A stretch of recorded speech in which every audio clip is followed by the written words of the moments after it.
Yo, guys, what's cracking? Let's see if this is working. Yo, guys, what's cracking? Let's see if this is working. Yeah, it is. Hello, hello, hello. Yeah, it is. Hello, hello, hello. Perfect. Perfect. You guys ever hear that? I have not been on live in a minute. I got to put these on. I haven't been live in a minute, and I know it's probably a lot earlier than most people with pots are going to be up, to be honest with you. But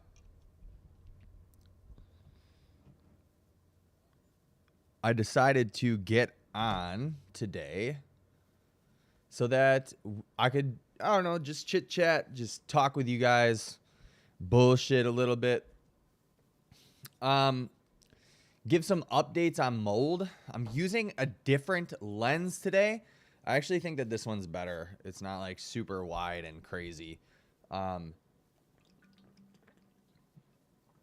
you might notice that I'm in a different room. So I moved my desk area because, can you guys hear my air purifier?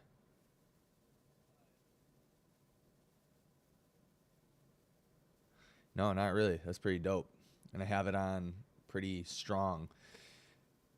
All right, I moved into a different area. What's up, Don? It's been a minute, dude.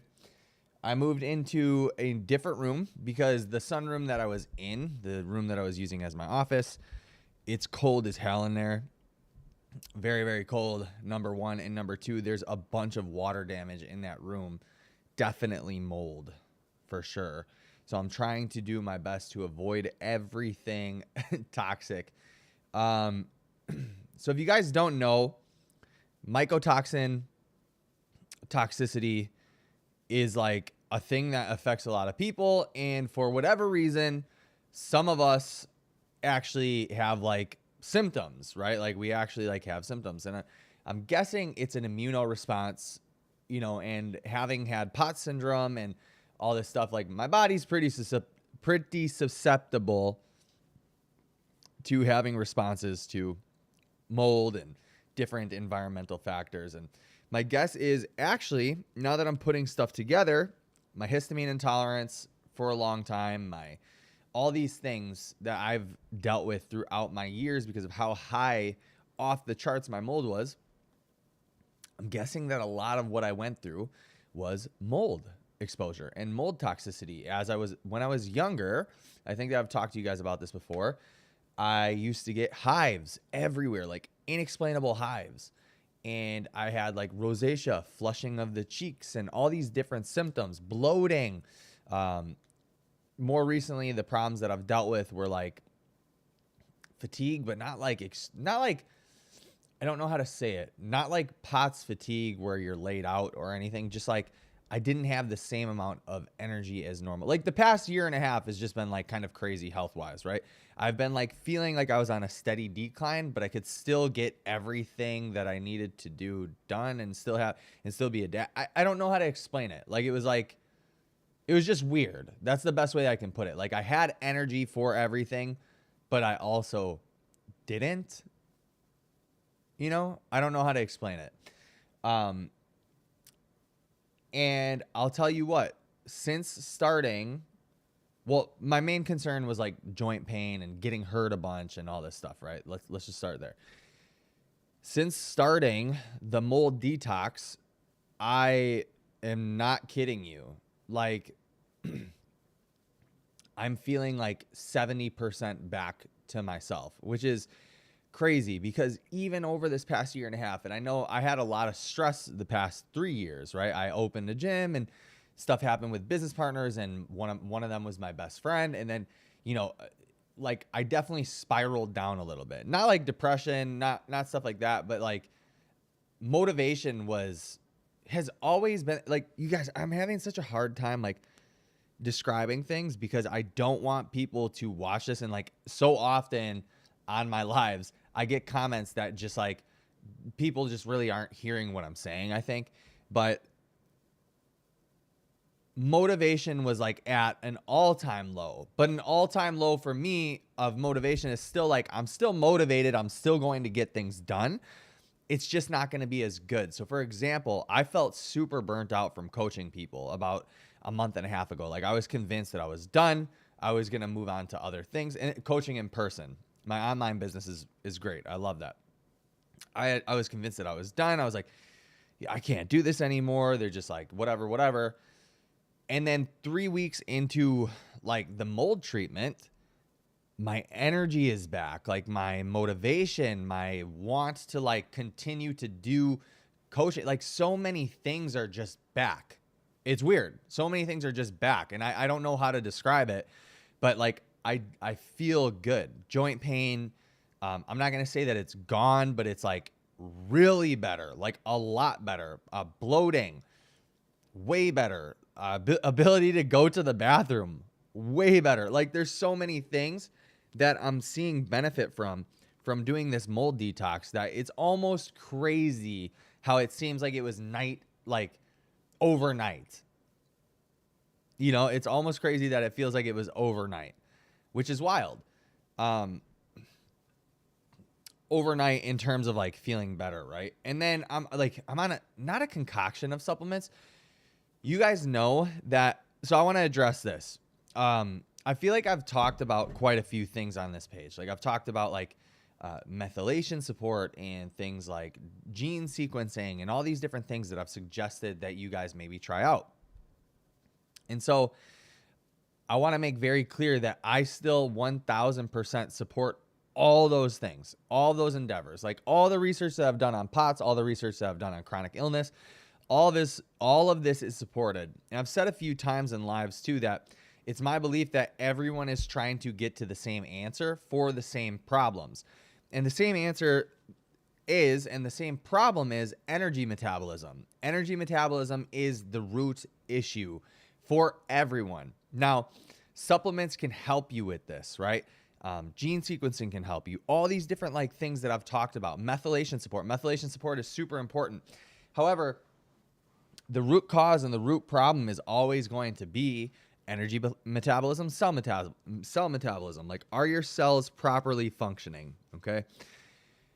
And so if you have some sort of like parasite or mold, and I don't know why I actually thought that like mold toxicity, mold stuff was kind of bullshit, because I had so many clients that had pot syndrome and telltale signs, whatever, however you say it. I had so many clients that had symptoms of just straight up POTS and not mold that, what's it called? That I was just like, this is bullshit. There's no way that people are like, affected by mold this much. And it turns out a lot of my clients, it was bullshit. But the problem is that when your body is trying to fight off something, right, your immune system gets revved up. And so your immune cells get sent everywhere else that they need to be, except for like the mitochondria and like helping you properly function, right? So, or no.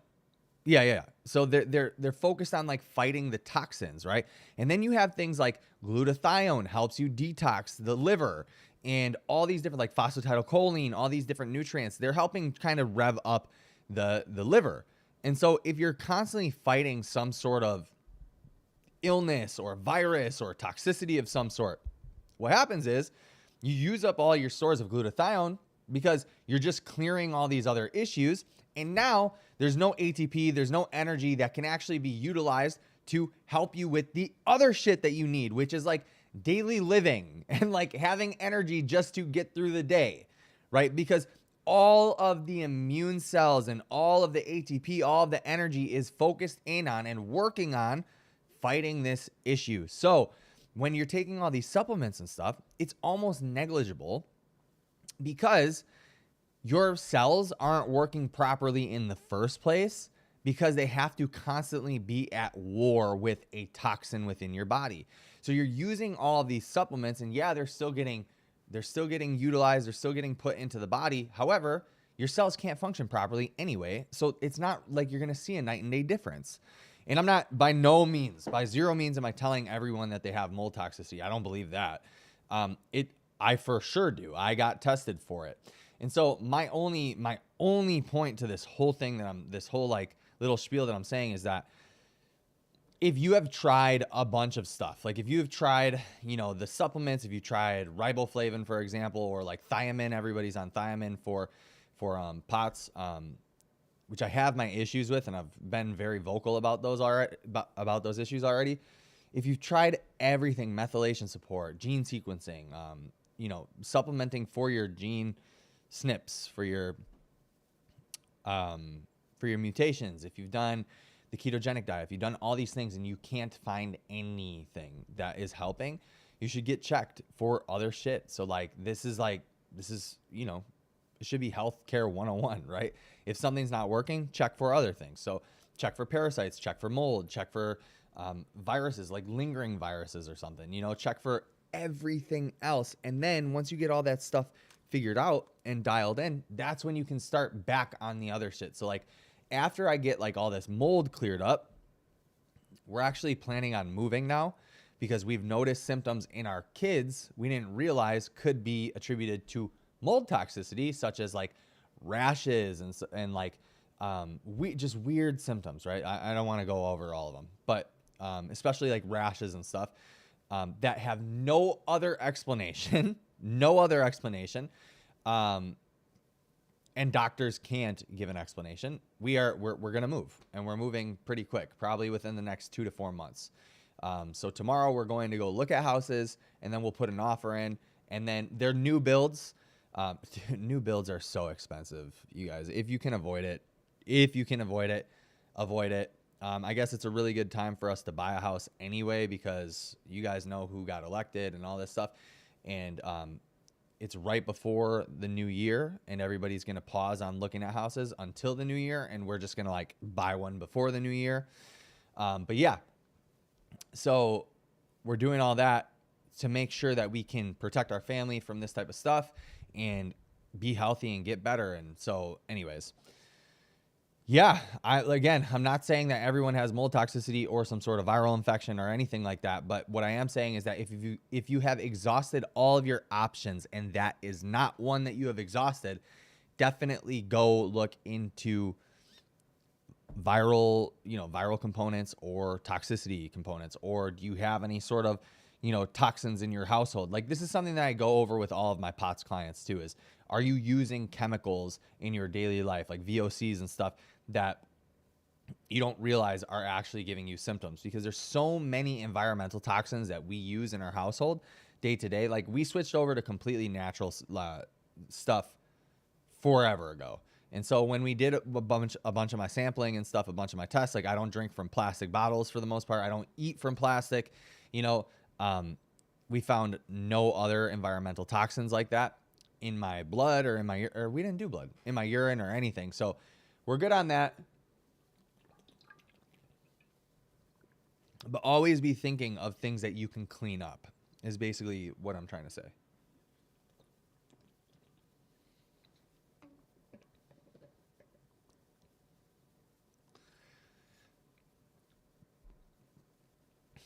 Don, I am sure mold has something to do with it, but just my opinion, sometimes your body can withstand chemicals or issues on cellular level, but then there are months you just can't. My brother went through. Yeah, 100%. I think so too, because I don't think that, I think you have varying levels to how your body responds.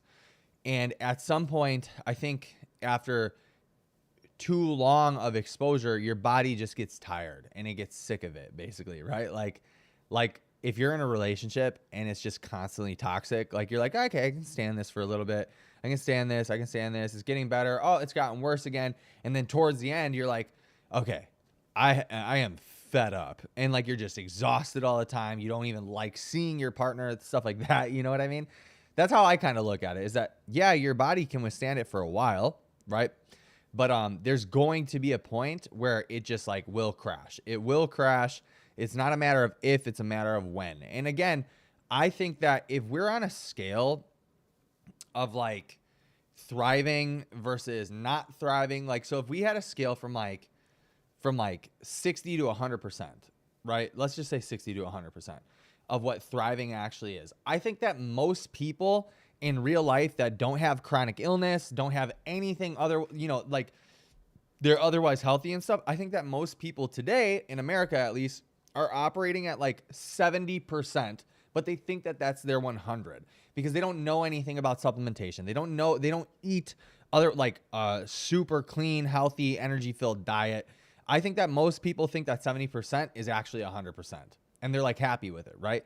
And so for us with chronic illness and people that like have susceptibility to toxins and environmental toxins and viruses and stuff like that, we're operating like way below it. Like we don't even remember what, I remember what feeling great feels like, but all right, guys, I got to make this call real quick with, oh my gosh, I forgot I had the TV on in our room. That freaked me out. I got to make a call real quick. I'm going to put it on mute.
All right, we're back. We're back. Sorry, I'm putting in an order for the gym that I'm at. I'm putting in an order for the gym that I'm at, that I'm renting space from, as a Christmas gift for merch for him. So, Don says, bingo, like gluten. Yep, like gluten. Just like gluten, guys. Let me see something.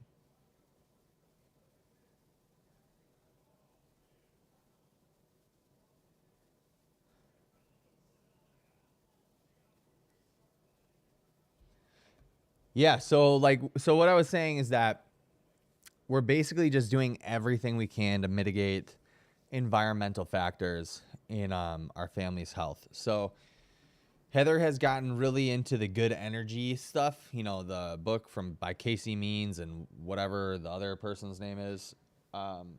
We were both reading that book. I have gotten a whole 11 pages in. It's all kind of stuff that you already know, but it goes more in depth. It gets deeper into, the cell metabolism and stuff about it. And so, yeah, it's been cool. So we're moving. We're trying to move as fast as possible. And yeah, so I'm going to leave the floor open now for questions, I think. I haven't been on in so long, guys. It feels good to be back on, but it's like I've been trying my best to put. Oh, let me talk to you guys about this. So you guys probably noticed that I've been posting a little bit more frequently on actual videos. I want to tell you guys my plan and what I've been trying to do. So I am going to be running on February 22nd. I'm going to be running a 6-hour trail run, 6 hours to go as far as possible. And so I've been doing these little challenges leading up to it. So I did the 10K 2 weeks ago. Yeah, 2 weeks ago I did a 10K. Yesterday I did a 15K. I already posted that video. So if you guys haven't watched it, go ahead, watch it, hit that like button, do all that stuff, comment so that it pushes in the algorithm. February 22nd, I'm doing a 6-hour run, and I'm trying to find things in between there, like little races or little, challenges to do in between there. Basically, I just want to use this this little platform that I have created as a way to inspire and show you guys how much is actually possible when you have chronic illness. I think that so many of us, me included, I did for a while, like we hold ourselves back from what we're truly capable of due to fear, right? We're scared that something might happen. We're scared that we're going to have symptoms. We're scared maybe I'm going to pass out, or maybe, whatever the case be. We're scared of all these things, and our bodies are way, way, way more capable than we would ever believe. I'll be honest with you guys. Yesterday, during the run, I had the nervous poops all day. Maybe that's TMI, but it's gonna reel itself back in. I had the nervous poops like all day. And so when I went to the run, I was for sure dehydrated, absolutely dehydrated. And so I'm going through the run, and at like mile 3, I get like dizzy, and I'm like, oh, something's not right. I'm dizzy. I feel like, holy crap, what if I pass out? Like I'm in the middle of the woods, 45 minutes away from home, with no one around me except all the ultra marathoners. These people are doing like 50 mile to 100 mile to 200 mile. Like I think it's 50, 100, 150, 200 mile racers, right? But they're like nowhere around me because these guys have to pace themselves like crazy. They have to like run for a little bit and then walk, or like jog and then walk, like shuffling basically, right? So I got no one around me, and I'm like, oh, I don't feel good. I felt like I was going to vomit at one point, all this stuff. And, but then I kept telling myself, like, you can't quit. Like, you can't quit. You might as well just, whatever happens, just, it happens, right? And so many of us, especially with chronic illness, we hold ourselves back from doing things that we're actually capable of due to the what if, the fear of what if this happens, the fear of, am I going to be okay? All these things. And more times than not, you guys, like, we're okay. And it's just anxiety that is like getting a hold of you. And like, yeah, you might be dizzy, you might be dehydrated, whatever. And like, I'm not saying that this was like the smartest idea, being dehydrated or whatever, running 9 miles, right? But I did it. And I knew deep down, right? Because a part of this, I've talked about it often, a part of chronic illness thing is like health anxiety and anxiety. And we have to acknowledge that. But I knew deep down that I was going to be okay. Like, I know what my body is capable of, and I know when to call it, and I'm not going to call it early just because anxiety is getting to me right now. Like, because it's not a physical manifestation. There's nothing actually seriously wrong going on. It's just like anxiety is happening right now. So I'm going to wait this out. I waited it out, and you know, it's crazy because your body is just so much more capable than you think it is. Even you with chronic illness right now, if you're at the depths of it, if you're so deep into chronic illness right now and you feel like you're never getting out of it, your body is so much more capable than you think. You just have to be willing to put in the work. You have to be willing to take yourself into an uncomfortable zone. I see it time and time again. I have clients, you know, POTS syndrome clients that have gone from bedridden to like completely normal. And everyone, guys, everyone, I'm not going to hold you on this. Every single one of my clients, when they are on the, you know, when they're in the trajectory of like, I've been working out for a while, I'm back to normal daily life, every single one acknowledges mindset is a unwavering portion of this. Like, it's a huge portion, bigger than they ever thought. It's huge. And they needed to prove to themselves that they could do things, and they needed to get themselves in the rhythm of doing these certain things in order to achieve what they wanted to achieve. So it's like, oftentimes, you know, I've spoke about this quite a bit too. Let me get to the point of what I was trying to say before. I'm doing all of these challenges to show you guys with chronic illness that I have chronic illness and I'm doing crazy things to be an example. You know, if I can go run 6 miles or 6 hours in one day and do an ultra marathon, you guys can get out of bed and you can go hit the elliptical for a little bit. If I can do that, you can do that. Our levels of big and our levels of hard and our levels of, you know, what's challenging and what's amazing to each one of us individually are so different, you know, but that doesn't take away from what is huge for you. Like me being able to do a 6-hour run, that's huge for me. But I can understand that I'm in a different position than a lot of people. I've been at this for years, all these different things. And you getting on the elliptical for 5 to 10 minutes is just as big as me doing something like a 6-hour run. It's just as big. It's just as big of an accomplishment, depending on where you're at, right? And so, I forget where I was at before, guys, to be completely honest with you. Like, see, now my brain is like functioning. I feel good when I'm talking about stuff again. Like, I'm not like tired, exhausted, which is amazing.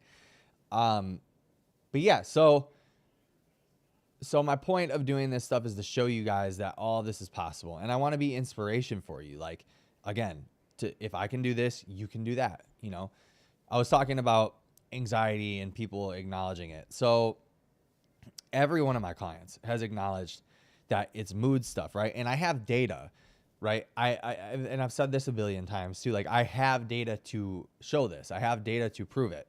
You know, like it's all in every single one of my clients' individual profiles on my app.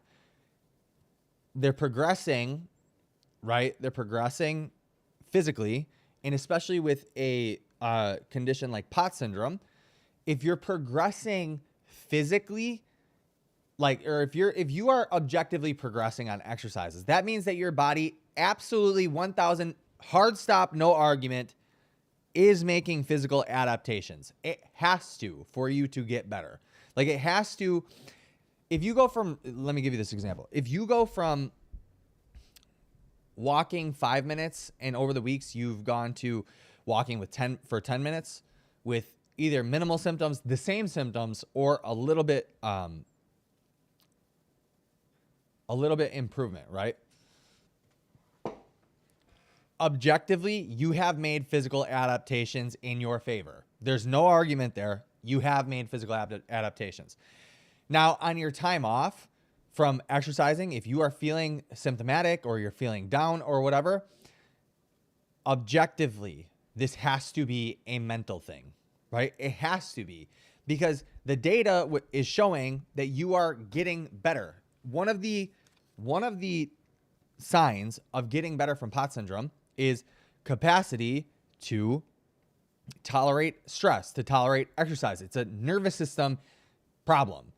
So if you are able to tolerate stress via exercise, objectively, you are getting better. You are getting better. But a lot of people, the reason why they're not better has nothing to do with if they're actually better. It has to do with what's going on in here, what's going on here. Are you feeling anxious? Are you feeling mentally defeated every single day? There's a lot of, and I can't air out like all of my people's shit, right? I can't air out a lot of my people's stuff. Is this Styza? It's Styza. What's up, dude? I don't adapt, I evolve. If you're not feeling better, right? It has nothing to do with your physiology. It has everything to do with your mental capacity. It has everything to do with the emotional capacity. A lot of people that I work with, they're not better, but you look at their life and their stressors, relationships wise, like it could be family or it could be, partner or whatever, or work wise, or everything outside of the gym, right, is just crazy. Like they have not made any changes outside of what they do physically for themselves, right? So they don't take time to decompress. They don't take time to meditate, pray, read the Bible, or do whatever thing that you want to do, right? They don't take time for themselves to decompress and chill. They're constantly revved up. So they're having arguments, or their work is super stressful and they're going through the stress at work, and then they have kids and they have all these different things. And it's like, well, yeah. So objectively, your physiology is adapting to what you need to do in the gym. But after that, your nervous system is so ramped up from all the outside stressors. How can you ever expect to recover? I don't think that a lot of people really understand how stressful their life actually is, or what stress even looks like, or what trauma is, right? And I'm not a big trauma guy. I'm kind of like, bad things happen, you need to figure it out and you need to move on. But I think a lot of times people just look at stress as like, I got into a huge heated argument with somebody, blah, blah, blah, blah, blah. Not realizing that these little things that actually piss them off day to day with other people, with partners and stuff, that's a buildup of stress over time. We don't look at things like that. Everything has to be like 0 to 1,000 RPMs for it to be like a big deal. But we don't look at the accumulation of stress over time.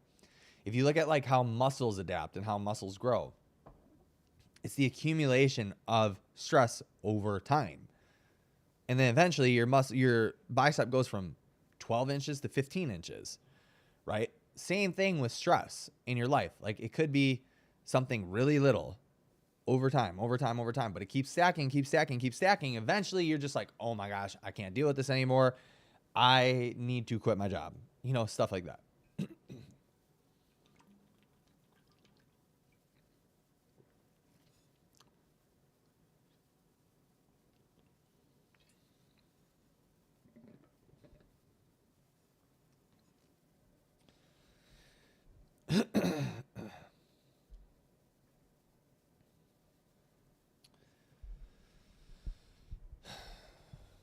So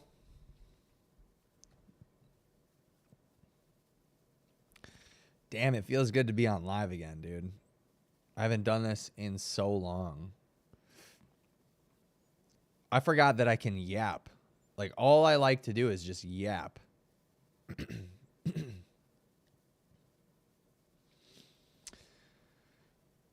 Today, I have big plans to go do stuff at the gym.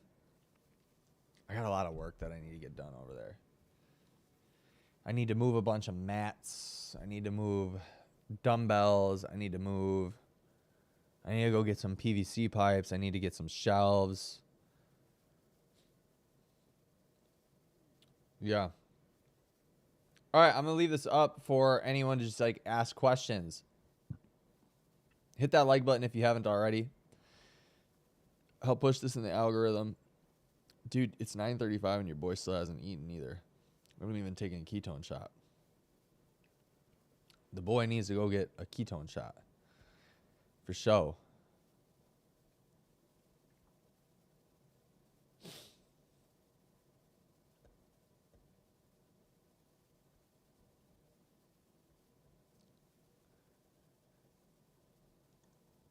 I need to get this freaking YouTube channel up to 2K followers. What's the type of content that you guys actually want to see?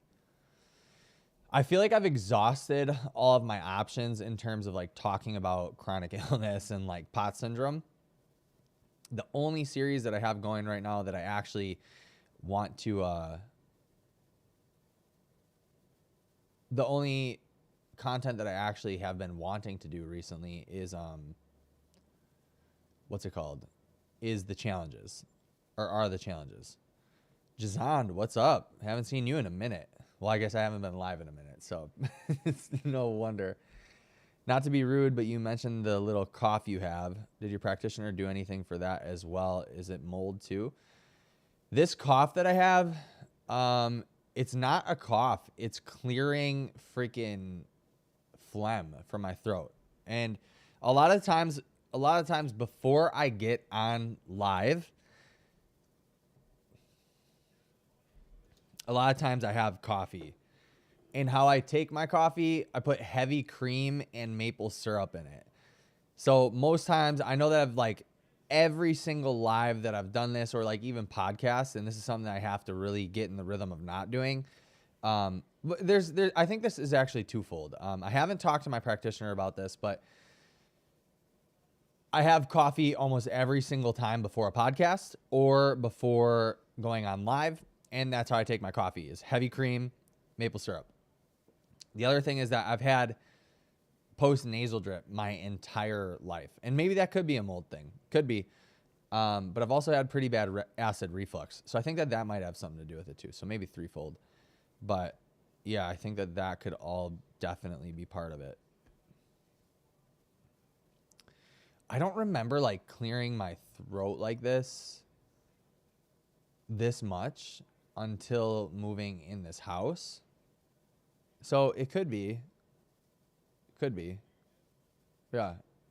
I don't think that's rude at all, Jazan. I've actually thought about this a lot, the clearing my throat thing, and I think that it's something that I need to I need to get it cleared up. I need to figure it out if I want to be a good-ish live streamer and a good-ish podcaster. I also never blow my nose. I always never.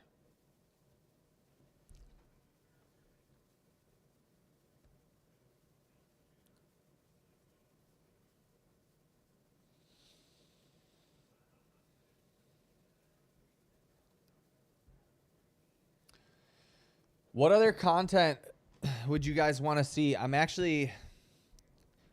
One thing that I'm thinking about doing is getting my naturopath to come on and do a live with me and then kind of explain, like, I'm totally cool with putting my blood work out there and putting my, all of my health stuff out there. I'm totally cool with that because I think that it's helpful and useful for people.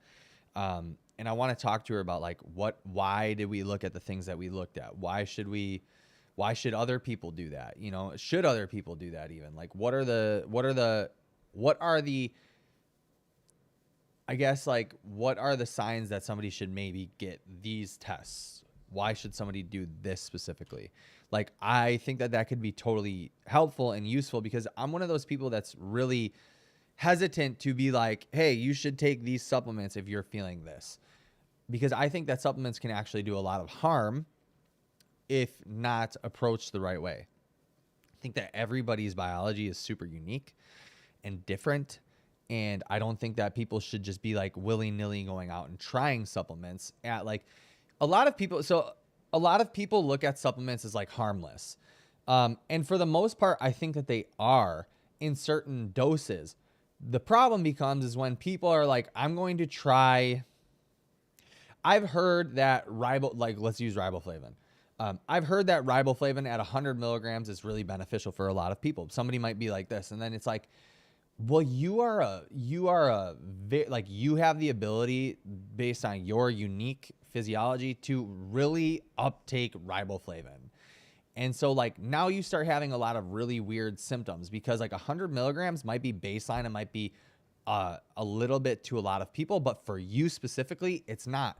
So if people were more responsible and they were like, I'm going to try 20 micrograms or milligrams of riboflavin and not 100, and then slowly titrate their way up as they become more familiar with these supplements, and they were able to have like an objective viewpoint of like how the supplements actually,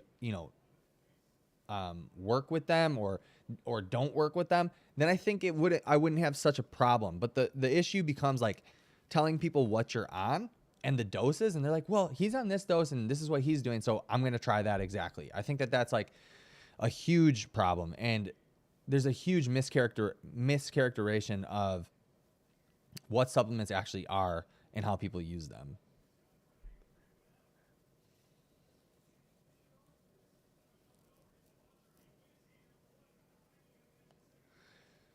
Jazan, interesting. I hope everything clears up after moving. For me, slime in my throat after foods, drinks, and post-nasal drip all day is cleared with MSAS meds and or a low histamine diet. Yeah, I think it could be that for sure. Could be that.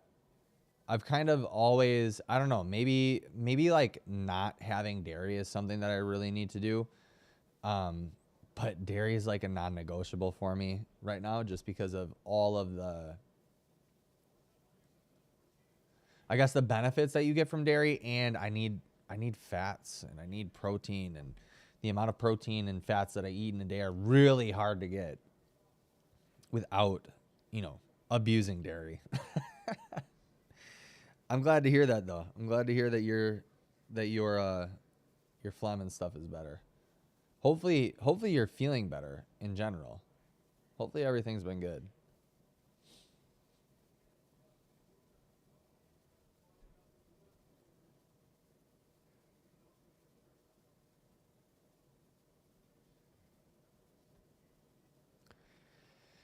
So another thing that I think is worth mentioning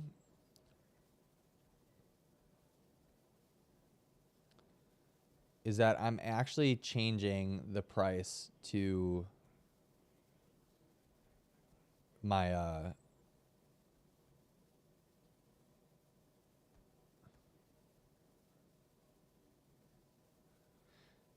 I'm actually changing the price to the POTS program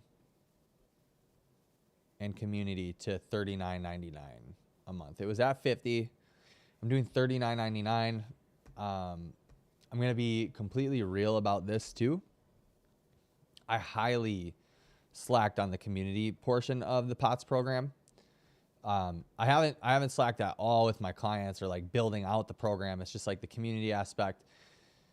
Because I was juggling a lot, or I was wearing a lot of hats for the past 3-4 months, like way too many. And we have now really, really dialed in my schedule, and we've dialed in the things that I actually need to take care of, what days, what times, things of that nature. I don't know how often I'm going to live stream right now because I'm wearing a lot of hats still. I'm managing social media accounts, trying to, and podcasts, gym, stuff like that, training in person, like online training, all this stuff. But yeah, we're dropping the price, we're dropping the cost because I understand that a lot of people actually, you know what? I'm going to forget it. I'm going to drop it to $29.99, the price of the POTS training and community. I'm going to update it to $29.99. There it is. I think that's super affordable. I think it's fair. You get training, you get access to the community, you get diet protocol stuff, you get sauna, heat exposure, you get a whole bunch of stuff. So $29.99. I understand that a lot of people with POTS don't work, and they don't even have people supporting them. Now, it's not to say that I can give things out for free because I do pay for this app, right? And there's to be quite honest, I've been taken advantage of in the app, and that's something that we're trying to clear up too, is people not paying. I don't know how that even happened, but Jazand, you are still an exception in that. But I have, Mick and I talked. You guys, I didn't tell you this. Mick Saltzy and I talked, and he seems to be getting really active in the app, and hopefully he's going to take a bigger role in the app and helping with the community aspect. So we're trying to dial that in, getting somebody else to handle the community aspect, and then I'm handling like the programming, the training, helping people with diet questions, stuff like that. So yeah, it's gonna, it's gonna be okay. I had to focus on my own health for a little bit. That's basically it. Jazan, not having dairy is so hard. I used to get so much pain, and even then I would not stop eating cheese and milk. I feel that. Parmesan cheese, I have just rediscovered my love for. Oh my gosh. We got like this hard block of it, and I'm like, oh, I can't stop eating it. I can't stop eating it. Yes, I'm almost without symptoms when I don't overdo it. Thank you. Yeah, that's awesome. That's really good. Cool. Yep, so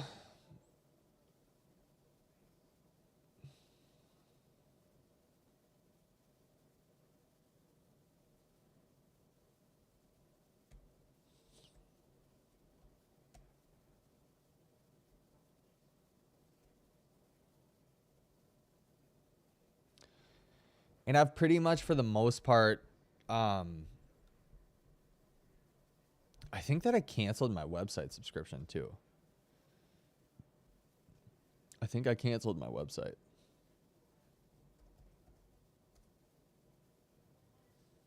Oh, you can still see it. Huh. Yeah, I'm canceling the website. I used to let you guys in on all this stuff. I used to let you guys know. So I'm just going to go over some updates. Yeah. I am not going to host a website anymore. At least my website where you can go see client testimonials and things of that nature, because I didn't see any return. Like I had, I think 2 or 3 people come through the website. Man, not even, I don't know, in like 3 months time, which is like, that pays for it pays a lot more than just for the website. It pays quite a bit more, but I just don't think that it was worth it to do long term. I don't think, I don't know. I'll be posting client testimonials in the app. So if you want to go see client testimonials, if you want to see the community, if you want to see people that I've worked with, things of that nature, it's all going to be in the app now. Everything will be in there. Yes, I have to charge for it. But yeah, so I want to give the warning to everyone but Jazand that if you are in the app and you have not been paying to be in there and using the program, that's all stuff that I can see. It's got to be cleaned up. So sorry. But that's just how it's got to go. Mr. Quinn. Right. I just found out I had POTS. Then I see the mold part. I'll have to rewatch.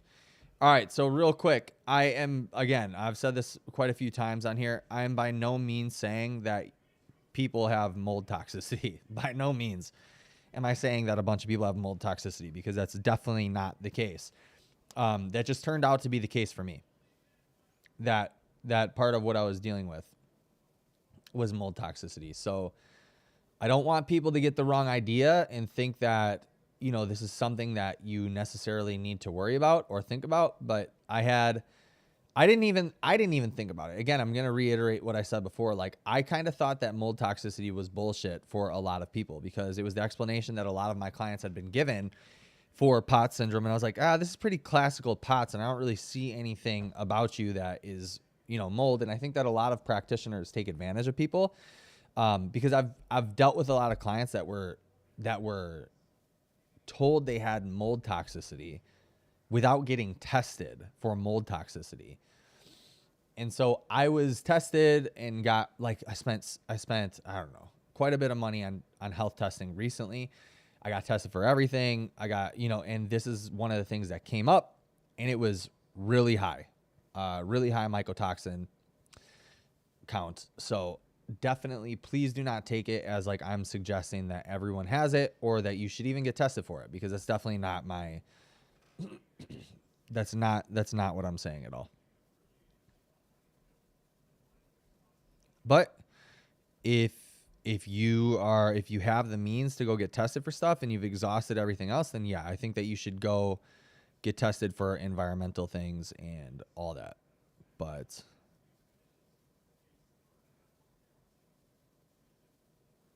yeah. What the heck, dude? Yeah, okay. So I'm up in our community right now. Maybe I could share my screen and show you guys what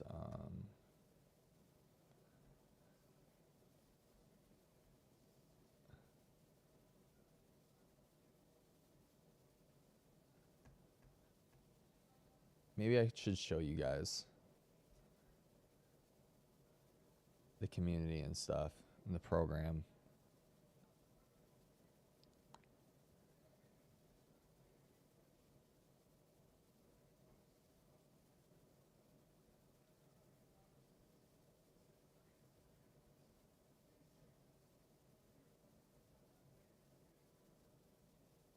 Oh, shoot.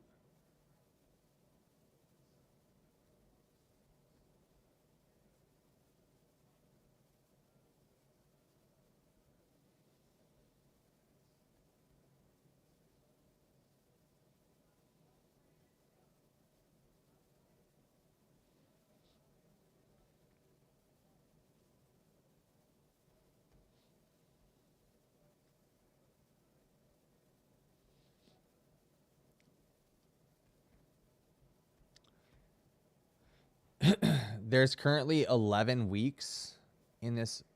Oh my gosh, you guys. No way. Freaking.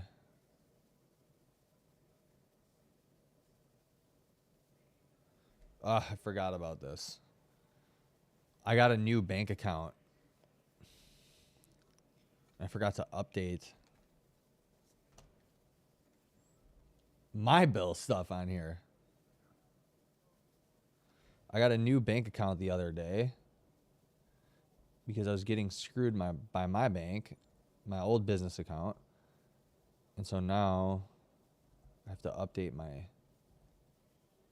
billing stuff. Give me a second.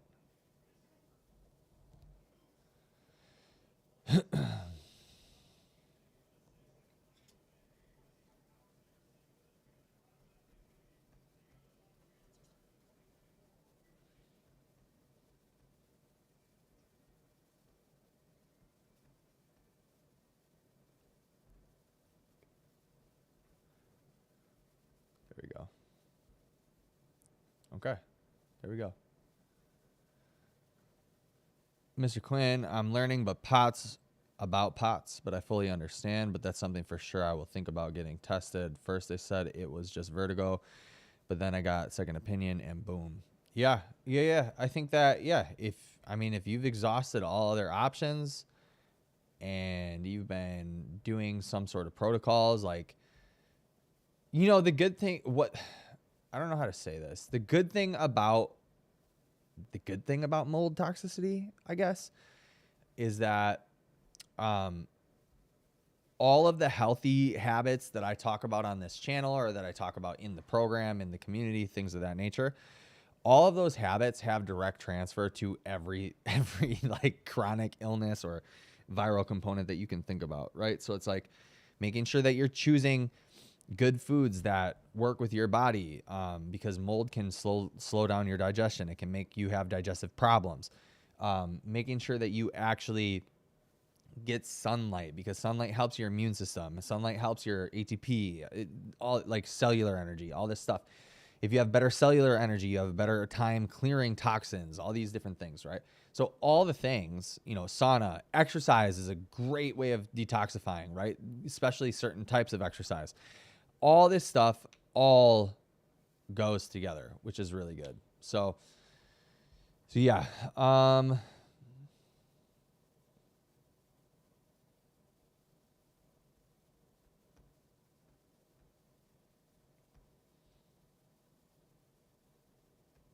Yeah, so we are going to, yeah.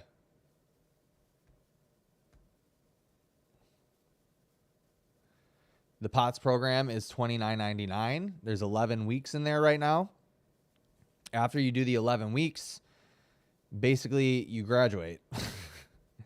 Yeah, but I think that I'm going to be adding more to the track. Like it's going to be 11 weeks, 12 weeks, something like that. And then from there, you can graduate into a different program, because by 12 week, the 12-week mark is usually where I see, actually 9 to 12 weeks is usually where I see people with the most progress that feel like they can like move on to normal exercise and actually like normal everyday life. But yeah, you guys, I want to open this up to questions. I've already been on here for basically an hour. I can't even believe it. I'm going to go get a ketone shot because I'm starting to get hungry. I'll be back. My kitchen is right there. So it'll be 3 seconds.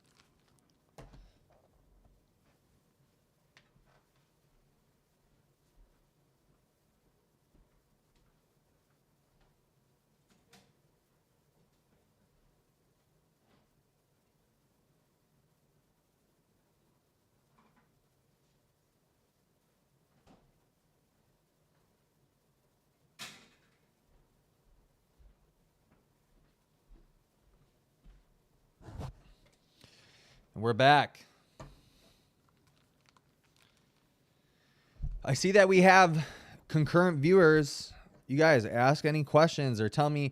What I really want to know is like, I want to know what kind of content you guys want to see. Like the people who actually stick around and watch the channel. I want to get to 2K subscribers. That's something that I really want to do. I want to get to 2K subscribers, but I want to do it. I don't think that I need to just focus on just POTS specific content. There's not really a lot to talk about when it comes to POTS that I haven't already talked about. And I don't want the stuff to get stale. I know that I've been asking you guys this literally for like a year. Yeah, so we're going to take, but please give me some ideas. Like, what do you actually want to see? Do you guys want to, like where I want this channel to go is I want to do crazy challenges to motivate you guys, to show you that if I can run, like I said before, if I can run 6 hours, you guys can get on the treadmill for 10 minutes or something, 5-10 minutes. And then the next thing that I want to do is I really want to bring focus to health and longevity and wellness and getting to the root of chronic disease and how do we prevent it, stuff like that. Because I think it's all great. It's all fine and dandy to talk about like treating POTS syndrome and treating mold toxicity and treating, all this stuff. But what I really want to talk about is like, how do we even prevent it in the first place? How do we mitigate things? What do we do every single day to mitigate these problems, to make sure that they don't happen? Ketone IQ is the ketone ester shot that I have been really rocking with. I haven't tried any other one because it's been working that good for me. But dude, watch my face when I take this. It's disgusting.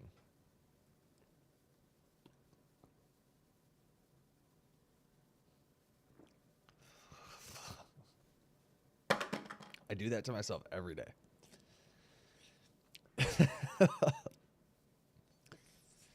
I don't know if you guys have ever tried the alcohol called Malort, but that's exactly what that stuff tastes like. It's horrible.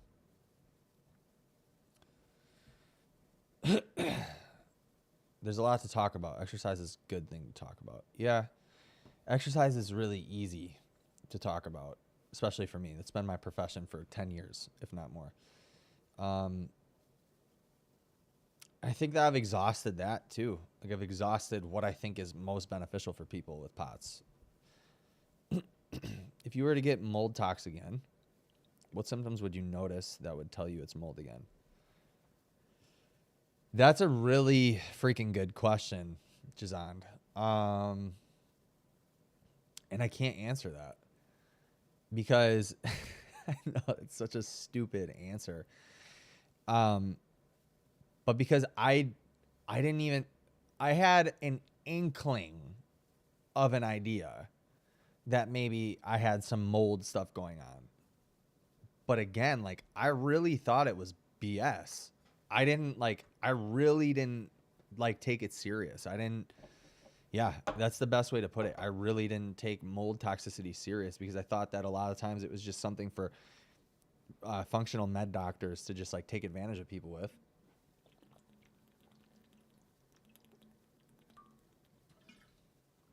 What I would say is my tall tale signs were joint pain, muscle tightness, and injuries. So like injuries came as an effect of joint pain and muscle tightness, right? Extreme joint pain and muscle tightness. Like I was just like, I train twice a day, or I was training twice a day. I heavily backed off. I train twice a day, only 2 times a week now. And like I'm putting my body through the ringer, so I'm gonna have joint pain. But then I got to thinking about it, and I was like, there's a lot of people that do what I do. It's not like I'm special, and they're not feeling like I'm feeling. So like, what is the difference between them and I? And I didn't know that was a sign of mold toxicity, to be real with you. It was brought to my attention by the naturopath that could be. And I was like, oh, okay. I randomly started getting really fatigued. And by fatigue, I mean, I'm an early riser. Naturally, I used to not naturally, actually. I had to train myself to do that. But I do really well in the mornings. Like I do really well waking up at like 5:30. And it became damn near impossible to wake up at that time. For as long as I can remember, 6 hours has been the maximum amount of sleep that I have needed to function at a high level, to be a high performer. I've never needed more than 6 hours. And now sometimes it feels like I get 8 hours and it didn't do anything for me, And so that was really strange. That was really weird. And that didn't start until I moved into this house, like a year or so after I moved into this house that started. And so I started getting up at 5:30 again, and I was just like forcing myself out, and I would feel really good. But then I would just like be like, I don't know, just not feeling right. And so, yeah, I think that there's a whole bunch of stuff that I could probably reference. Like for the past year, I was like, I just don't feel good. Like I just don't feel myself. Like and my mood is lower. Ability, like motivation is lower, like ability to focus and stuff. And again, like I said in the beginning of this video, or the beginning of this live, like that could be attributed to a lot of things, like all the stress that I went through business wise and stuff, and a whole bunch of stuff. But I'm pretty resilient, and so it wasn't really making much sense. Usually pretty resilient. So, but I think that the biggest things would be joint pain, muscle tightness, and then exhaustion, like just not feeling like I had the ability to wake up early. I would like to see more videos about when you first got diagnosed with POTS, maybe managing morning symptoms. Jorge Badillo, I don't have morning symptoms. My POTS symptoms, for the most part, are like pretty much gone. And I have, I think, like 4 videos on when I first got diagnosed. Like I have hella videos on that already. You just gotta go deep into the channel. Yeah, again, guys, to be honest, like I feel like I've exhausted all options when it comes to making POTS content. And I don't want to make POTS content. Unfortunately, like there's nothing to talk about, that I haven't talked about already. I think what sucks about the chronic illness community, and I spent time talking to Mick about this. What sucks about the chronic illness community is they just like, it's just like the need or the want for more validation. And I don't know how to say it. It's like they just want to keep hearing the same shit without ever actually making any movement towards getting better. A lot of people, now I know that I'm generalizing, but again, like keep in mind that I have worked with hella people with chronic illness, and the majority, I've gotten on so many calls, so many consult calls, and I've done so many emails. it's like the majority of people just want to keep hearing the same shit to just kind of solidify what they're thinking and their opinions and stuff like that, rather than like having an outside force telling you, hey, you can do this. This is really just up to you. Like, forget about the doctors gaslighting you and all this shit. This is 100% up to you if you want to get better. People just don't really want to hear that in the chronic illness community. And so, like, I'll be honest with you guys on this. A big reason why I wasn't going live and why I wasn't making content was because I got burnt the hell out from trying to help people and just realizing that they don't actually want help. It's like, it's a hard thing to say, but I really came to the realization that like a lot of people watching, and I've talked about this a bunch of times before, but, and this is not just true to the POTS community. This is true in politics. This is true in like a lot of areas of life, but like people don't actually want help. They just want to be in an echo chamber of people that can like sulk with them or like, or suffer with them. And it's like, I don't want that. I genuinely have been I was making POTS content. Number one, I went in really hard so that I could get to 1,000 subscribers. And I tried to give as much value as possible, as much like actual advice as possible that people would take and help themselves. And I'll be completely real with you. If I had to put in percentages of like how many emails I got that people utilize or even comments or whatever, how many people comment, like how many people have talked to me about that they used my content to get better versus how many people use my content just to like feel validated and to feel whatever about their situation. This is like 10% of people. The people who actually watch my content, took value from my content, and then took action is like 10% of the people. The other people had like the 90% were people that either wanted to accuse me of not having POTS, not knowing what I was talking about, gaslighting. I mean, I only have 1,166 or 67 subscribers, guys.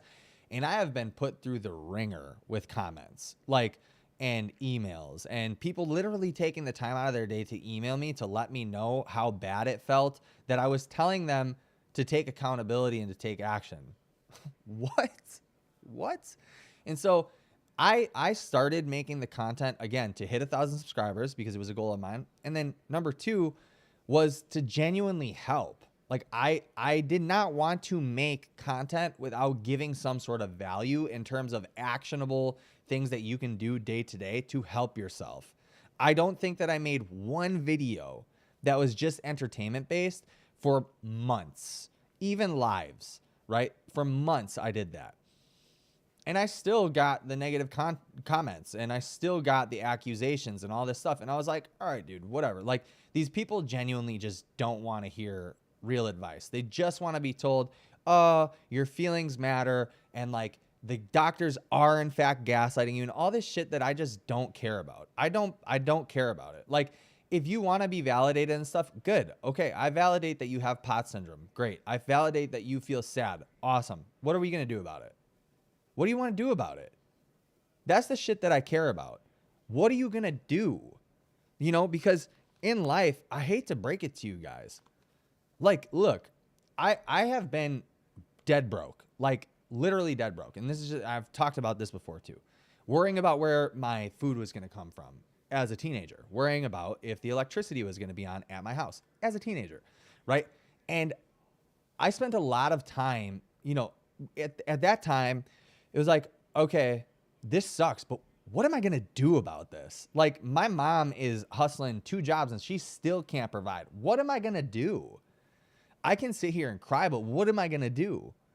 You know? And then so after that, when I got diagnosed with POTS, I took my time to sulk. And especially while it was happening and I didn't know what was happening.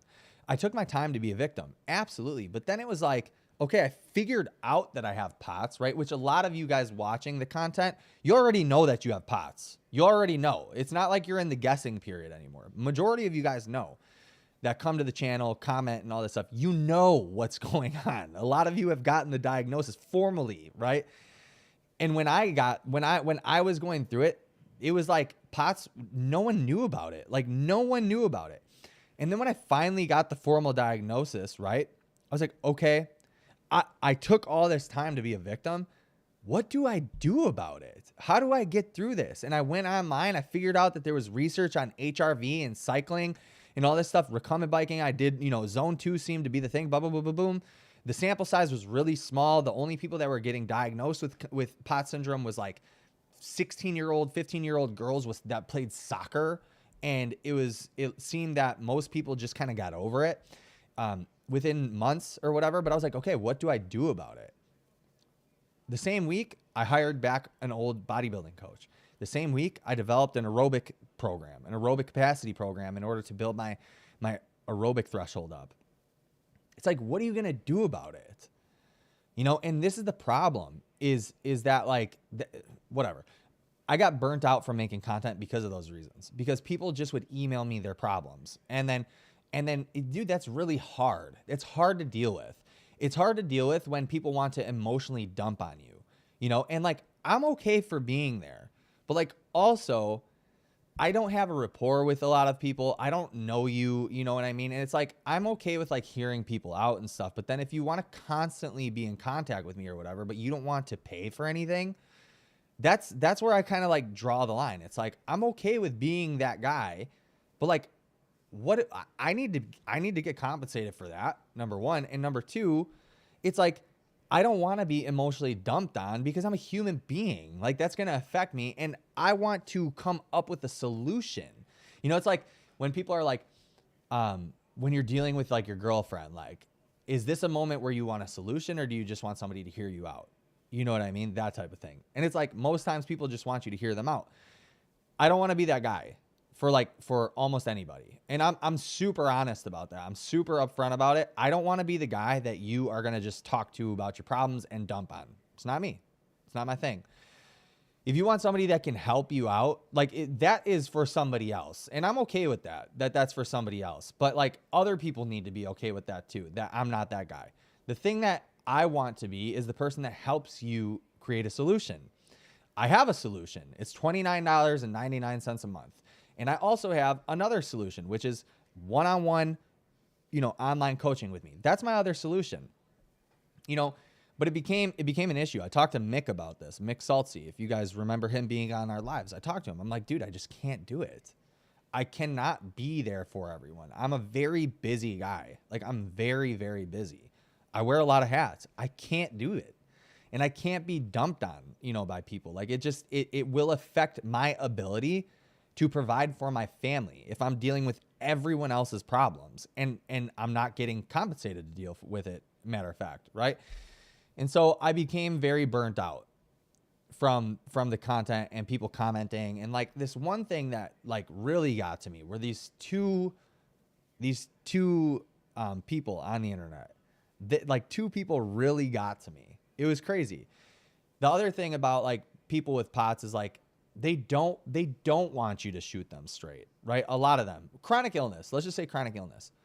A lot of people with chronic illness do not want you to shoot them straight. They, again, just want to be in an echo chamber. And that's okay. You guys can live like that. People can live like that if they want. I have zero problem. So please don't take it as if like I'm prescribing you a way to live. I'm not going to be the echo chamber. That's not my thing. I don't want to do that. And that's okay that I don't want to do that. I don't have to be that guy. I don't have to. So,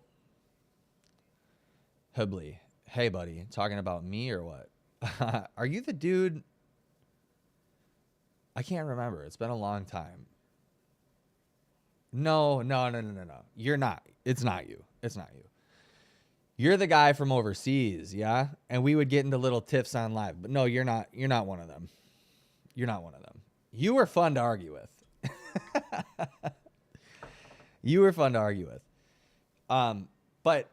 But yeah, I'm not the guy that's going to just validate you for no reason. You know what I mean? So that's never been my content, and I don't want that to be my content. I want my content to help people take action and to be able to do things. I don't want to sit here and sulk with you. That's not my thing. And if that's what you want to do, look, I used to have a different approach to this. I used to be very like in your face, aggressive about this stuff. And like, I still kind of am and motivational, but I've developed this ability now to just meet people where they're at. Look, if that's what you want, okay, cool. That's not what I want. So I'll meet you where you're at, and you can be that person, but you got to find somebody else, because it's not going to be me. It's not going to be me. And I used to be way more upset about it, I guess, and more like in your face, like you're a pussy and blah, like da da da. And like, I still might think those things, but it's okay if that's what you want. I can't force you to want to be better. I can't force you to want to get better even, you know?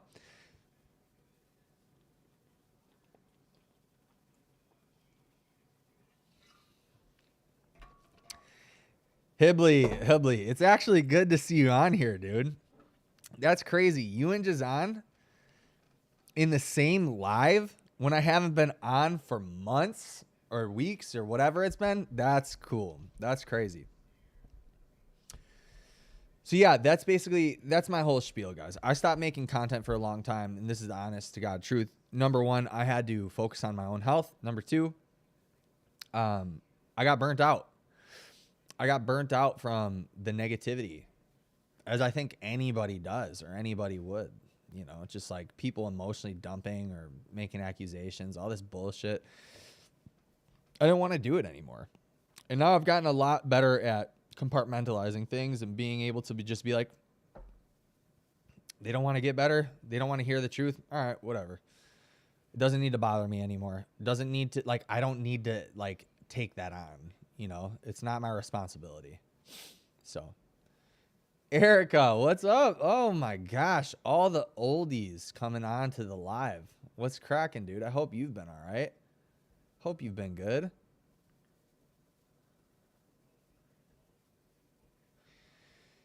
And so, yeah, that's been the whole content thing. But I genuinely want to know. I want to hear questions from you guys. I want to know what kind of content you guys would want to see. Again, Pot's content has been basically exhausted, I feel like. And I'm just posting these challenges. I just like to do physical challenges. My next thing...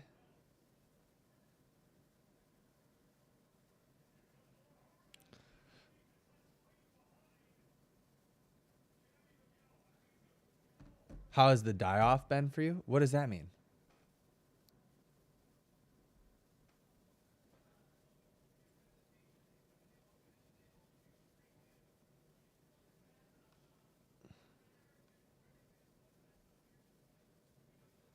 I don't know what that means, Erica. Sorry.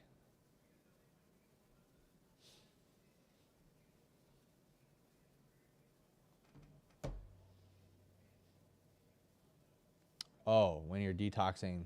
Oh, detox has been... Yeah, thanks for clarifying that. The detox has been easy. I don't know. I don't know what all these people are talking about when the detox makes you feel like shit. I don't know. I even asked my doctor about that. I was like, so I'm going to feel like shit, right? She's like, no, you shouldn't. I don't know. I think maybe it's the binders and the combination of stuff that I'm on. But yeah, I'm on, yeah, detox symptoms. I don't know. I think that this might be TMI. I have been shitting like crazy. Maybe that, but like, and I went over yesterday during my run. I was super dehydrated, I think. I did 9 miles yesterday. I did a 15K. I think that was the detox part of my functional medicine journey, which I know put me in that wheelchair. Yeah.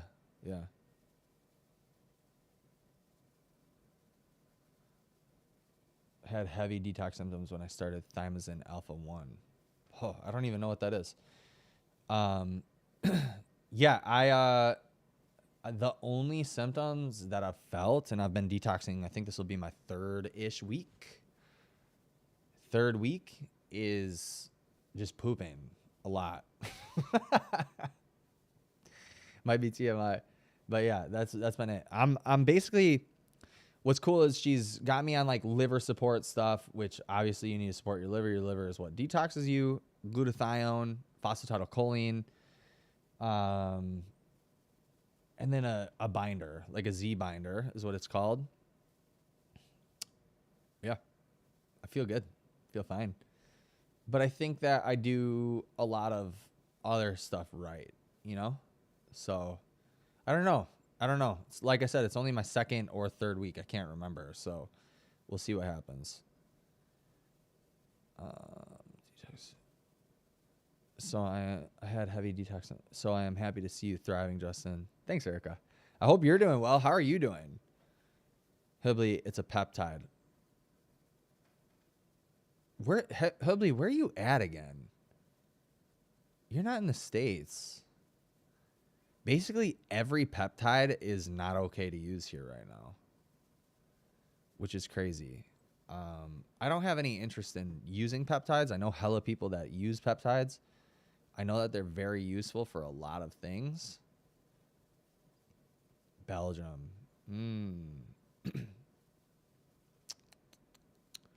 Yeah, so peptides are good there, huh? That's cool. RFK just got in office here.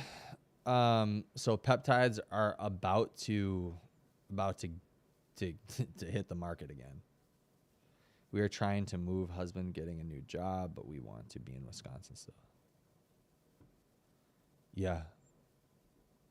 Cool. Sweet. You guys are moving. Dope. Hope husband's new job is good. Want to be... Yeah, that house that you guys are in, man, seemed like a freaking piece of work. Seemed like you really... Like it was a project. Good. I'm happy you guys are moving then. Yeah. Wisconsin is the GOAT of all places. I'll be honest with you. I've been everywhere this past year, and every time I come back home, I'm like, oh, so much better. So much better here. I take NAD+, TA1, TB4. You take TB4 too, huh? Dang. Okay. Mold hell. This week we are getting rid of the mold through ServPro so we can put on market. What is ServPro? I'm going to look that up. ServPro.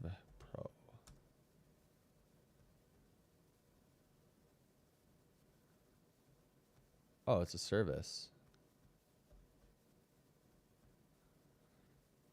Erica, did you finish your mold detox? I mean, there's not really...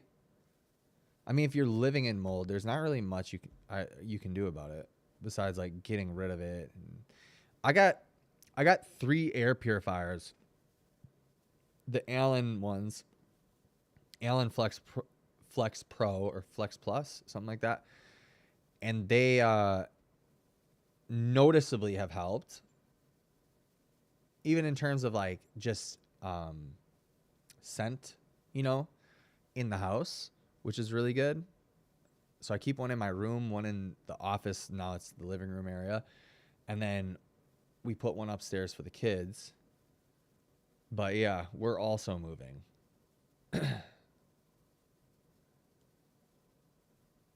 We're going to open houses tomorrow to these new builds. But these houses aren't going to be done until like spring. That's the only crappy part.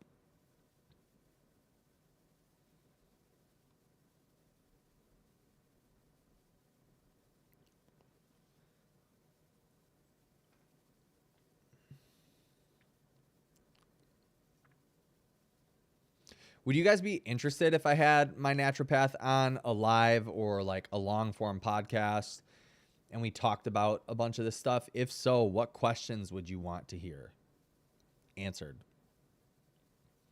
This chick is so fun to work with. I really enjoy doctors that will talk to you and discuss ideas with you and be like,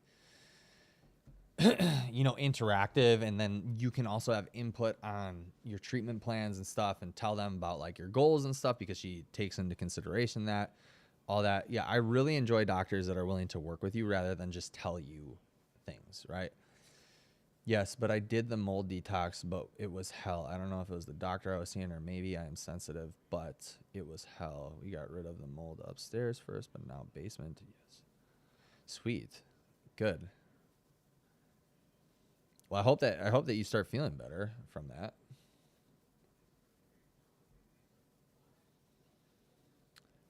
Okay, so yes, how they go into it. What does she see on a daily basis? What are some signs for mold toxicity? Okay, cool.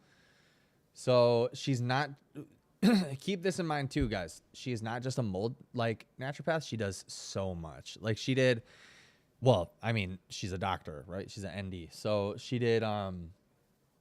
She did the mycotoxin test on me. She did organic acids, which I guess is something else that I could also talk about with her. Basically, looking at your. I don't even know how to say it. Like I could get all the paperwork, but anyway, your citric acid cycle, your lactate cycle, all these different things, right? And then talking about like ketones and stuff, like why I felt so good taking ketones for a long time and all this stuff. Let her tell her stuff, then LMAO. Good advertising for her. Yeah, I think it'd be really good for her. I know that she does online consultations too, which is bananas. Bananas. I didn't know that naturopaths did that, but I'm super happy that they do. This telehealth stuff is going to explode soon. I really think that.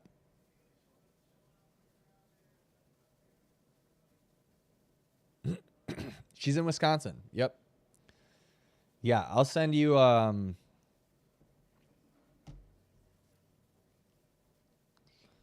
going to send you right now her business.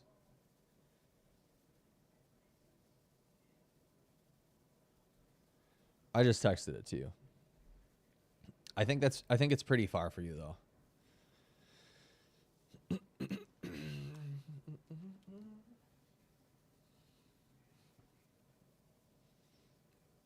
Yeah, I'm moving too. Yep. Yeah, I'm going to be moving. We're moving, so we're looking tomorrow at 3 new builds. You guys, new builds are so expensive. Like dumb expensive. It's unreal. South of the city.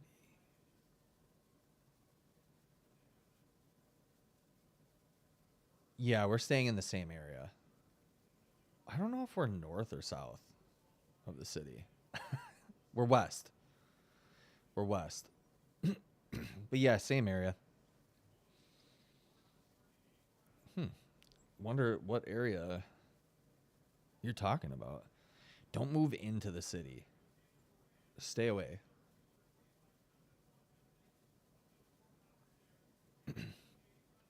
It is worth the new bill. The new build. It is worth it. It's a lot of money, but it's definitely worth it. It's worth it for the kids and the investment. You know, it's all worth it for sure. I mean, the investment on a house like this, the new house, like although it's very expensive. Oh yeah, I know exactly where you're gonna be at. I know exactly where you're gonna be at. I just saw your text. Yeah, that's cool. I like that area. They got nice little area over there. My tattoo artist isn't far from there. Which I don't know if I'm gonna get tattoos anymore, guys. I don't know how many more tattoos I'm gonna get. Which is crazy because I wanted my entire body filled. But like with all these like all the lead and stuff, the metals, the heavy metals that are in it, shoot. I don't know if it's a good idea.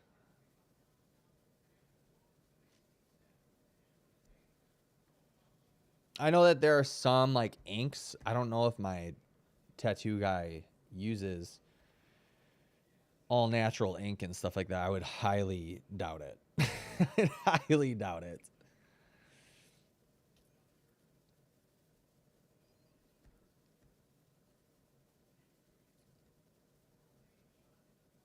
Okay. Thanks, Erica. You too. Good luck. House hunting is thankfully there's like a new a new what's it called? Like a new, oh, what are they called, dude?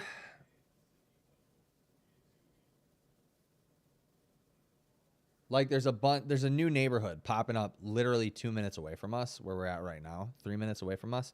So that'll be super good. I'm very happy about that. When our realtor sent us the houses, the new build houses, and I went to, like, I was like, all right, I'm just at least gonna go look at these shells. I went and looked, and they were 3 minutes away, 2 to 3 minutes away. I'm like, oh, thank goodness, dude. Moving will be so easy like that, you know, so easy. So that's good news, at least. The homeboys won't be so upset about helping move if it's an easy one, if it's close.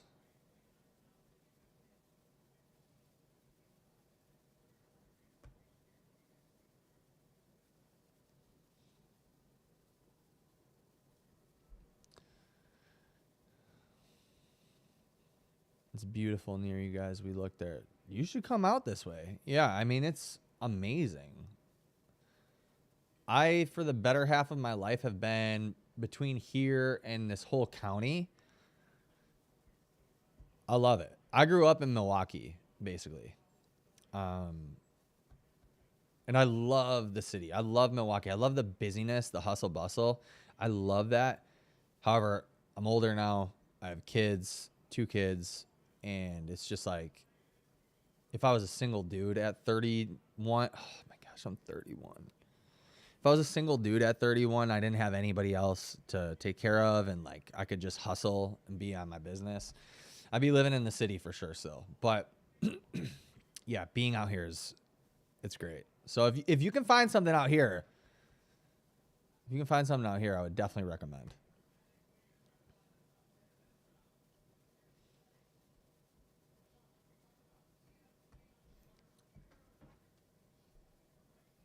But by you too is really, really nice. Are there any lakes over there? That's what I don't remember. Lakes are key in Wisconsin for summer. It's like a must-have.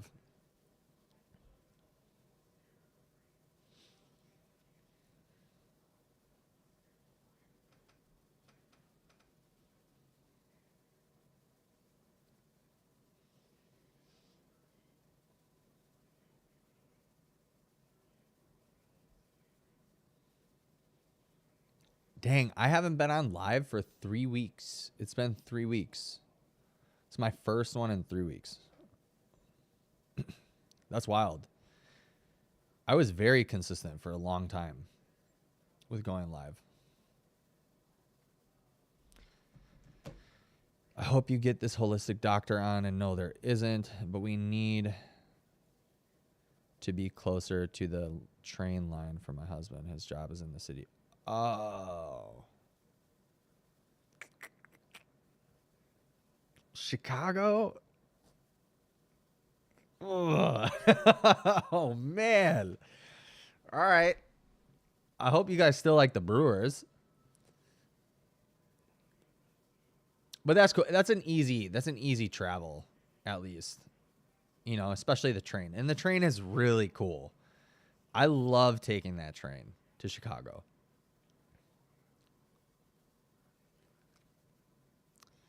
Do you not like 31 because society doesn't like getting older, or do you actually not like being 31? No, I don't mind being 31 at all, actually. I think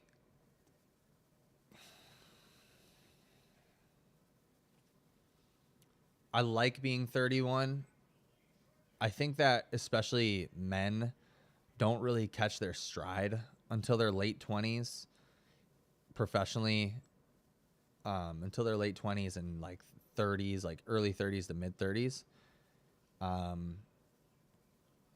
like being 31. The only thing that I tend to think about, it has nothing specifically to do with age.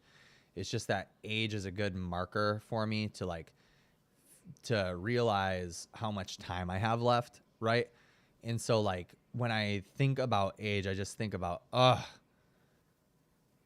time is thinning out. Like I don't have that much time to do all these things that I want to do. Like, but I know that that's not even like that's not even really a good like indicator either, right? Because I'm an otherwise healthy person. I probably have tons of time left. It's just like, I don't know. It's like an arbitrary number that I think about when it comes to like achieving goals or whatever. But to be honest with you, at 31, I feel like really good. I see a lot of my friends are like, I don't know, overweight and like not mobile and complain a lot about stuff, and they're in jobs that they hate. And I am incredibly blessed to live the lifestyle that I do at 31. And I think I know it's only going to get better, so it's, yeah, I don't mind being 31. I think part of me just like kind of cringes at the number of 31 as a joke, like, I'm 31, but I feel really good at 31. Like, I'm not going to lie. Yeah, maybe there's a little visceral, like, 31. Society tells me 31 is old. But I think the perspective on age, quite honestly, is getting so much different.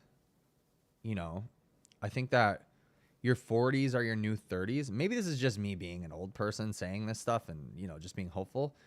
But I think that your 40s are your new 30s, your 50s are your new 40s. And I think that it's only going to go up from there. Especially with like the use of stuff like peptides and TRT and supplements and, realizing how much of a factor nutrition is now. Like, people are way more privy to that, and cellular health and metabolism. Yeah, I don't know. Do you have a moisture reader? Might want to bring that with you to the house showings. It helps with indications of mold. I didn't even know that was a thing. So no, if you could send me a link, that'd be dope. They're literally shells, the houses. Like, they're being built right now. They won't be done until spring. So I don't know if that is a consideration or anything. I was kind of thinking like, these are going to be worked on during winter. Like, is that not an issue? I don't know. So you tell me. I have no idea. This will be the first house that I buy that I'm like, doing this. So I'm 31. This will be the first property that I'm actually investing in. My plan is to get some investment properties. Yeah. Jazan, my boyfriend also doesn't like that life ends. He would love to experience as much life as possible. I like that outlook. Yeah, I really don't like that life ends either. Like, I love life. Like, I think it's so cool. I think, now I'm a Christian, right? So I think that is so incredible that we have been given this opportunity. And it blows, like, people might think differently than I do, but it blows my mind that people come here and again, this is my opinion, and other people may not view this way, but it blows my mind that people come here and they like waste it, and it might not be a waste to them, but gaining as much experience and gaining as much experience as possible and trying to test the waters and everything. And it's like so interesting to me, and it's like everything that I want. And what blows my mind is like this, you guys might think I'm crazy for this, but like, some people are like, rich people are really unhappy, or like driving a Bugatti or private jets is like so stupid. And I'm like, is it stupid, or can you just not like see yourself doing that? Like, why would you not want to? And I'm not saying that by any means I'm going to become 100 millionaire or anything like that, right? But I'm like, a lot of me is kind of like, why would you not want those experiences? Like, what is this visceral reaction to like you being like, ugh, I like, it's so stupid seeing people on private jets and all this stuff. Like, why? And I'm not saying that everybody needs to want that or have that. Like, I thoroughly dislike foreign cars or like supercars, like Lamborghinis, Ferraris, stuff like that. Could be because I'm too broke to have one. I don't know, but I genuinely don't like the way they look. I don't like the way they sound. I like muscle cars, like old muscle cars and stuff. And if cars at all, I like trucks. I like, you know, forerunners. I like things that you can like go off-roading in. Like that's the type of shit that I like. But that still doesn't take away from the fact that like I don't think that you shouldn't be working towards the opportunity to be able to have or do whatever you want. And to me, Netflixing and chilling is such a waste of time. It's like you're sedating yourself. We're living life. Like we're in life right now. Why do you not want to just do shit all the time? That's like, that is what is mind-blowing to me. Why do you not just constantly want to be doing shit? Like we only have one opportunity. And that doesn't mean that you need to be like working all the time or be super productive, but like, why don't you want to go on a hike? Why don't you want to go test the waters and see what your body can handle? Why don't you want to go sledding with your kids or whatever it is? You know what I mean? Like, how are these not all things that you just want to fill your time? Like, there's so many things to do. There are so many things that you can do on a day-to-day basis, but you would rather use your time to watch TV? Or to play video games? What? Like, what? When I say, you guys can take this for however you want to. When I hear about or I see grown men playing video games, I am disgusted. Thoroughly disgusted. For a multitude of reasons. But I am thoroughly disgusted. And I understand that people have different interests. People have different ways that they want to live their life. People have different, you know, whatever. But I think a lot of that is conditioning, right? The same way that you condition, like you have to condition yourself in order to enjoy video games because you have to play the video game and then you have to play it again. You have to play. And then eventually it just becomes something that's kind of like a habit rather than like, I really actually super enjoy this. I think that people can condition themselves to enjoy anything. And I think a lot of people stay in their bubble because they don't want to get uncomfortable. So somebody who plays video games a bunch may not want to go hiking because it's uncomfortable for them. They don't like the idea of being out in the woods. They don't like, you know, and that's just an example. But to me, it's just, like, I almost say no to almost nothing, right? There's a lot, like if I have goals and I feel like this is not going to contribute to my goal, things of that nature, right? Then yeah, I'll say no. But to a lot of experiences, I'm like, yeah, why not? I'll try it. You know, or if it's not going to add to my health, longevity, stuff like that, I'll at least try it. Like this past year, I tried traveling almost every single month, you know, and that was good. It was a good experience. A lot of money spent, but like it was a good experience. I loved it. Loved every second of it. And now I realize I don't want to travel all the time. You know, I don't know. It's interesting. Again, to each their own. People do whatever you want to do. I'm not giving you prescriptions on how to live your life. There's so much life to live. There's so much stuff to do. There's so much like when people say that they're bored, I'm like, how?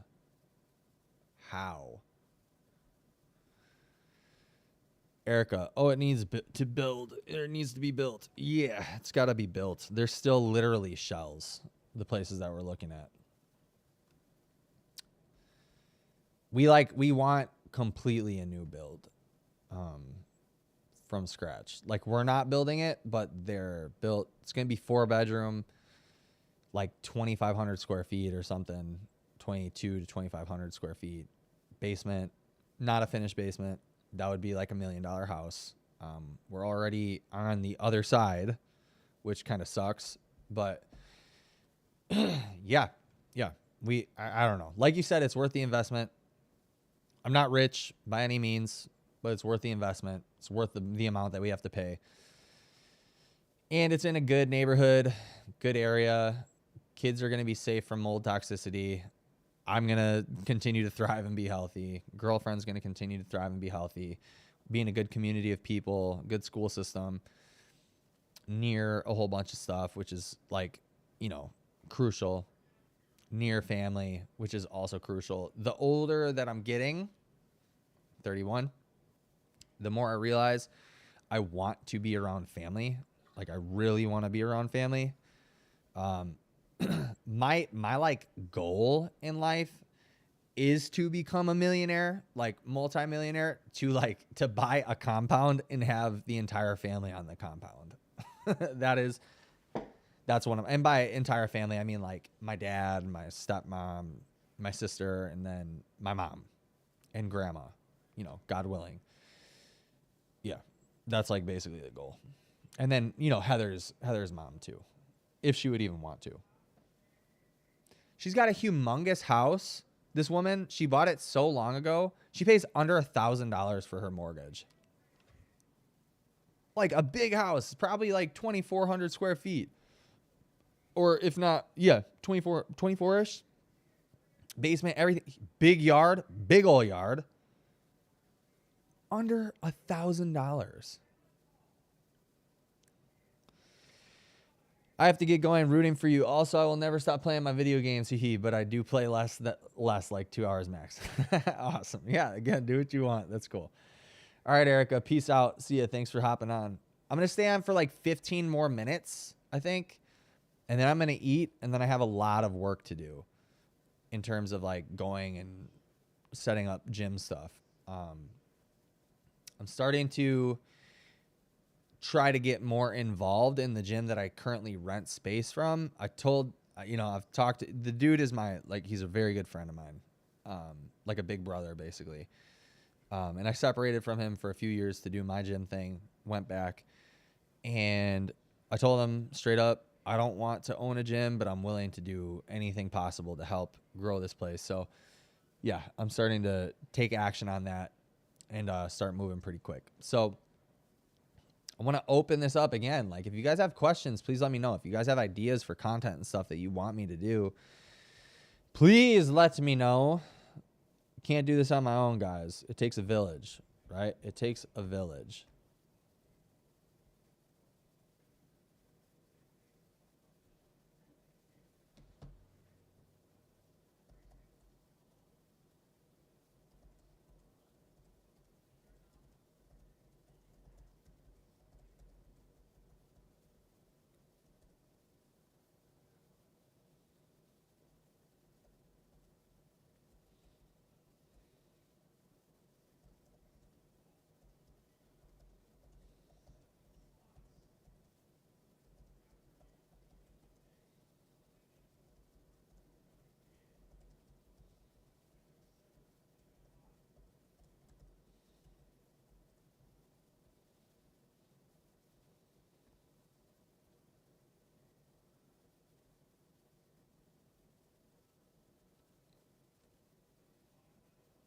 Something that I have noticed, I was taking my blood pressure I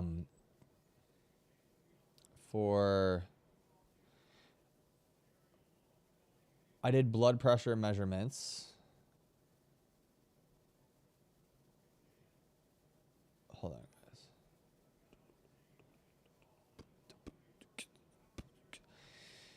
I was doing blood pressure measurements for like a couple weeks, and it was actually pretty high. It was pretty high, and for a while, and since starting the treatment and starting longer form cardio more often, my blood pressure has normalized, like good blood pressure readings. I was at like 120 over 67 or something the other day, and I was like, there we go. That's great. So yeah, that's good news. Never stop fighting for your health.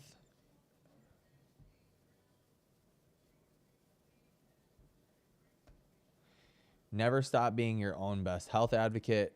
Never stop fighting for growth.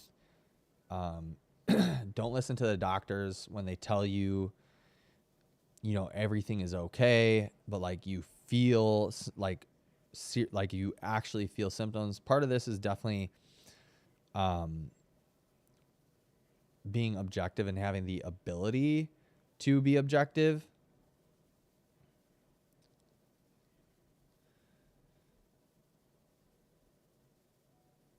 Part of this is definitely being objective and having the ability to be. But never stop fighting. Like, you guys, it's been years for me, right? Like, it's been years of symptoms and like different health issues, and like I have not stopped fighting. Don't give up. Do not give up until you feel 100%. And I mean, even then, don't give up, right? Like, never give up, but just keep going. You can find health. You will find health. I'm getting a bunch of phlegm again. My POTS is really doing well. That's good. Heck yeah. I love that. I love that for you. I'm here for fun, seeing you grow. I have no requests. All right. Well, thanks, Jazan. I mean, I appreciate that you support me like that. How's your channel doing? I'm looking it up right now. Yeah, it's 659. Okay. Okay. Your numbers are doing pretty good. Okay. I don't know what any of these titles say, but you're doing good. Wow.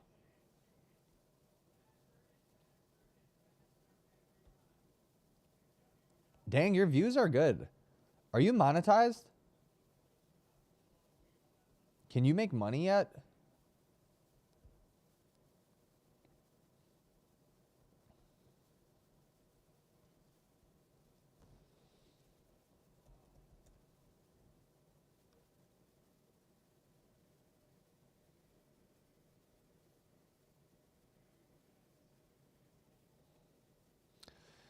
That's the next goal that I'm on, is trying to, and I don't know how I don't have the watch time yet. I don't know how.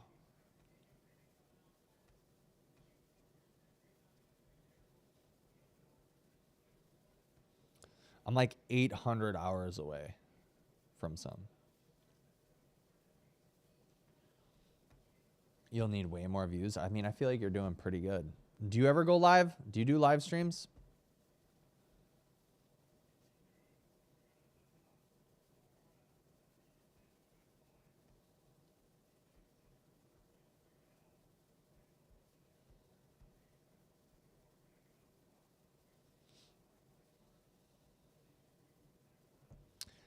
Yeah.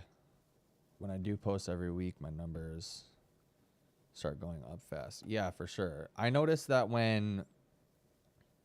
No, I do not live stream. Okay. You don't do live streams. I noticed that the thing that really, like, so I went from, I think it was like, I noticed that I was at like 700 subscribers. And I was like, I can do this. I can get to 1,000. I know that I can do that. And I did it in like 2.5 months or something. 3 months maybe. But what worked for me, I don't know if it would work for you, but I posted, I think, 2 times a week, and then I live stream every day for those 2.5 months, and it did it. It got the job done. I think at 1,000 subs is when you get qualified at least for monetizing, but then you have to have 3,000 hours of watch time to have like memberships to your channel, which I don't even really understand that, and super chats and stuff. But then just to get paid for ads is like you need 4,000 hours of watch time or 10 million public shorts views. It's crazy. Or 3 million public shorts views for the membership thing.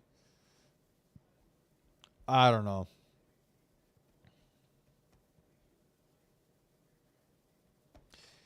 But we're back. I thought about doing it more seriously, but it's really a hobby, and the monetization won't pay much for a long time. Yeah, I agree. How's your ebook doing? You had an ebook for IBS, right?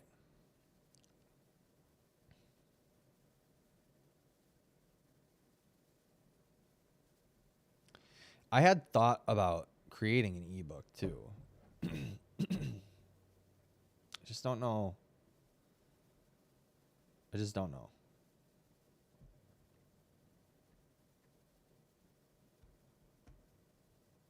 It's like putting the ebook together, but I realized that a lot of the PDFs that I have in the thing, paying for the website so I don't have access to the numbers. Huh. Oh, okay. Got it.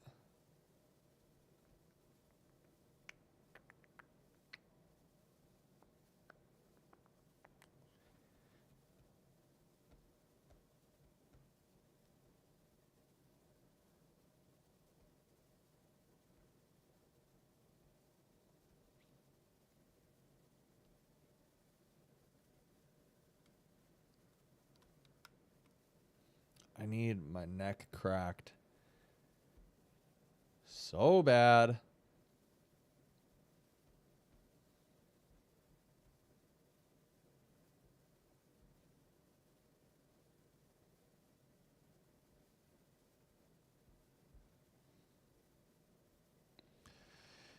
All right, I'm going to hop off. Thanks so much for watching, guys. I really do appreciate it. It's good to be back. I'm not really sure what this like schedule is going to look like, when I'm going to go live and stuff. An ebook on your page would be more of a motivation for people to start coaching with you. Yeah, probably would be. It'd be a good at least entry point. I was thinking about putting it up for like $10 or something and just seeing what happens. But yeah, thanks for watching, guys. Thanks for hanging out. We're back. I don't know what the schedule is going to look like in terms of like, you know, in terms of live streaming.